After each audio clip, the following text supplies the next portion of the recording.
Baik, di sini saya akan menjelaskan materi mengenai CRP, di mana proses CRP ini kita lakukan untuk menentukan jumlah tenaga kerja dan juga mesin yang kita butuhkan di dalam melakukan atau menyelesaikan kegiatan produksi. Dalam tahapan CRP, input yang kita gunakan yaitu data MRP, yang di mana MRP yang telah dilakukan dari beberapa metode, ditentukanlah metode terpilih yaitu AWW, sehingga Corel pada metode tersebut kita gunakan sebagai input dalam CRP. Selain itu, terdapat data routing sheet atau waktu setup dan juga waktu proses dari masing-masing CLTA dan CLTB, dan juga waktu baku dari setiap CLTA dan CLTB di masing-masing kegiatannya. Setelah kita menentukan input apa saja yang bakalan digunakan dalam tahapan CRP, selanjutnya kita menentukan tahapan di mana tahap waktu setup time. Untuk menentukan setup time dari masing-masing stasiun kerja di setiap komponennya, kita dapat menghitung setup time pada stasiun kerja pembuatan pola pada komponen cup triplex, di mana kita dapat menghitungnya dengan cara menjumlahkan setup time pada CLTA dan juga CLTB, kemudian dibagi dengan 3.600, sehingga didapat setup time sebesar 0,002 pada stasiun kerja pembuatan pola. Nah, untuk stasiun kerja pemotongan dilakukan hal yang sama. Kita menjumlahkan waktu setup time pada stasiun kerja pemotongan untuk CLTA dan juga menjumlahkan untuk CLTB dibagi dengan 3.600. Begitu juga pada stasiun kerja pengeboran, di mana kita juga menjumlahkan CLTA pada stasiun kerja pengeboran ditambah dengan stasiun kerja pengeboran pada CLTB dibagi dengan 3.600.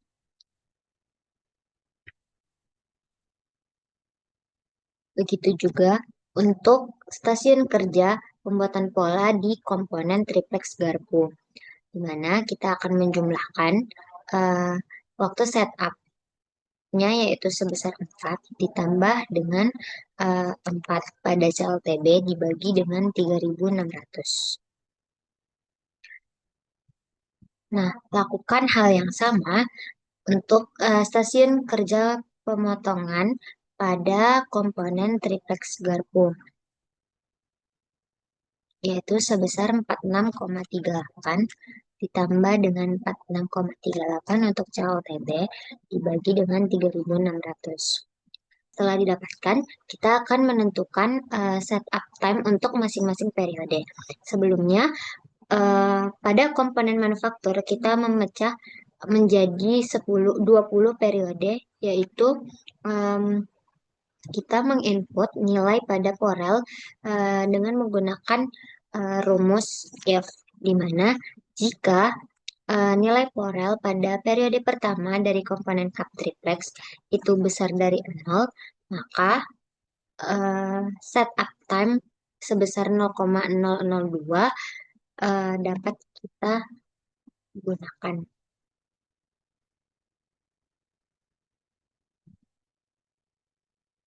Begitupun untuk keseluruhan periode selama 20 periode.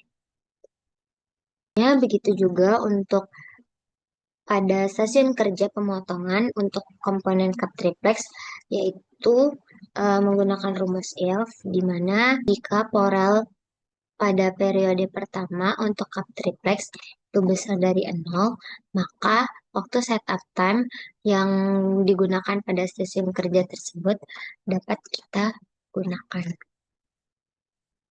Begitupun untuk keseluruhan periode pada stasiun kerja pemotongan.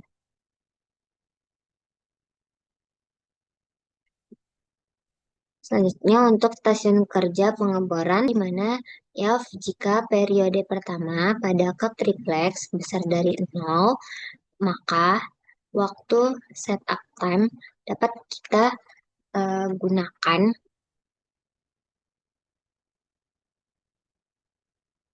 Ini pun penerapannya untuk stasiun kerja pengeboran pada komponen cup triplex untuk ke 20 periodenya. Dilakukan hal yang sama sehingga didapatlah untuk setup time dari setiap periode di setiap pada stasiun kerja pengeboran.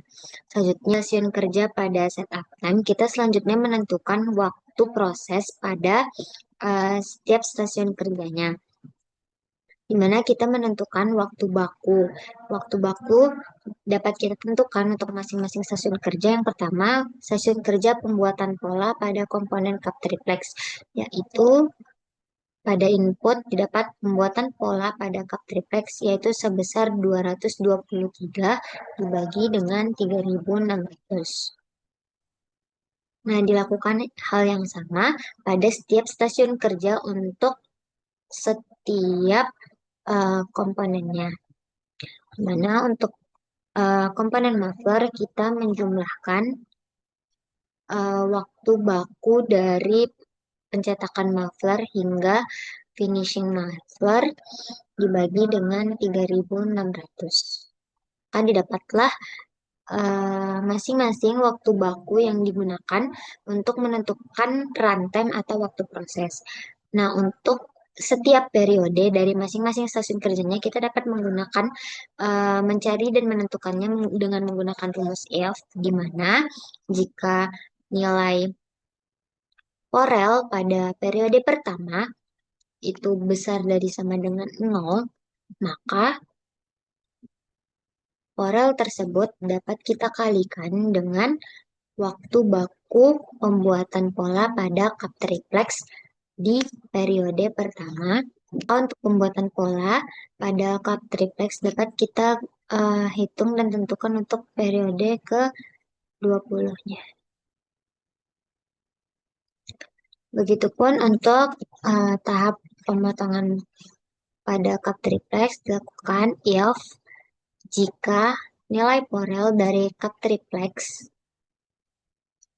itu besar dari 0, maka kita dapat mengalihkan nilai Porel dengan waktu baku yang dapat digunakan pada periode tersebut. Untuk pemotongan pada komponen triplex hingga periode 20, kita dapat menentukannya. Periode-periode selanjutnya hingga periode ke-20.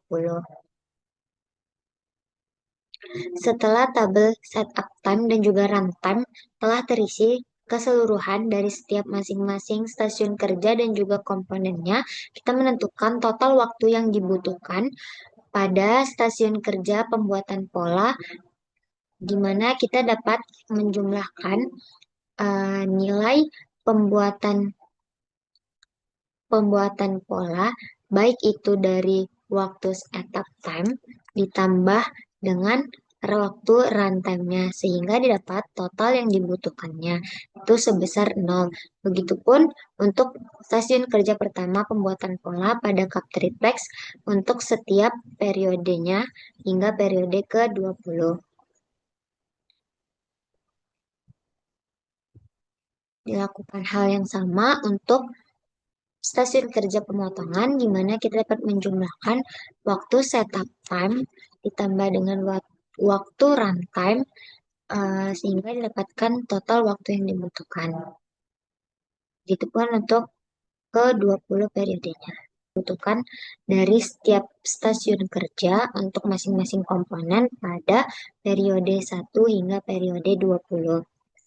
Kita dapat menentukan kapasitas yang tersedia dan juga kapasitas yang ada untuk masing-masing stasiun kerjanya, di mana pada stasiun kerja pertama, yaitu pembuatan pola, kita dapat menentukan jam kerjanya yaitu sebanyak 8 jam dalam per hari dengan tenaga kerja 2 orang dalam satu hari untuk melakukan pekerjaannya.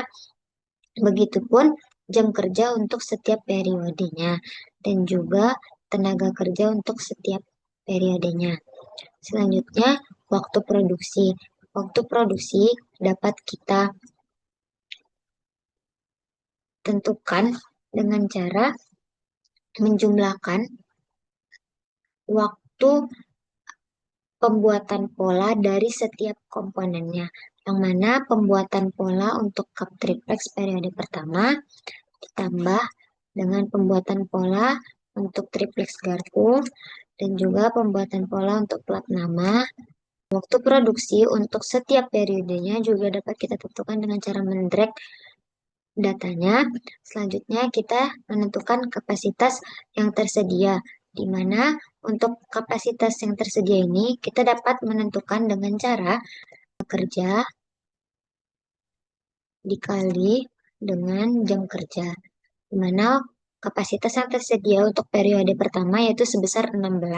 Begitupun untuk periode kedua hingga ke-20 yaitu sebesar kapasitas yang tersedia yaitu 16, di mana overtime dapat kita tentukan pada periode pertama dengan cara 18 yaitu waktu lembur maksimum dalam waktu 1 minggu dibagi dengan 5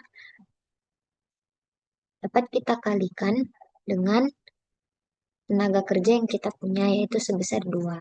Sehingga didapatkan overtime pada periode pertama atau hari pertama itu sebesar 7,2. Begitupun untuk seterusnya hingga periode ke-20. Lalu selanjutnya untuk kapasitas yang tersedia ditambah kapasitas overtime dapat kita lakukan penjumlahan.